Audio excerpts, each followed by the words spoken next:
અમરેલી જિલ્લાના સાવરકુંડલા ખાતે અનોખી સ્પર્ધાનું આયોજન કરવામાં આવ્યું હતું, જેમાં 50 વર્ષથી લઈને 90 વર્ષ સુધીના વયોવૃદ્ધ મહિલા અને પુરુષોની સ્પર્ધા યોજવામાં આવી હતી, જેમાં વિઘ્ન દોડ, સંગીત ખુરશી જેવી રમતો વયોવૃદ્ધો મન ભરીને રમ્યા હતા.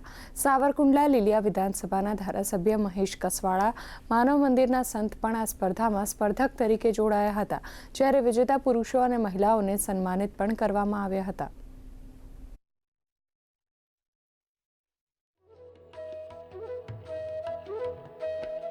મન મક્કમ હશે, મન એકાગ્ર હશે અને શરીર સ્વસ્થ હશે તો હું એમ માનું છું કે જીવન જીવવાની મજા આવશે. એટલા માટે જીવતર જે છે એનું ઘડતર કરવા માટે, જીવતર સારી રીતે જીવી શકાય એના માટેનો આ શ્રેષ્ઠ પ્રયાસ હું એમ માનું છું કે રમતના માધ્યમથી બાળપણને તાજું કરી ખેલદિલી છે એ ફરીથી આપણામાં કેવી રીતે આવી શકે એના માટેનો આ શ્રેષ્ઠ પ્રયાસ આજે સાવરકુંડલાની અંદર કર્યો છે.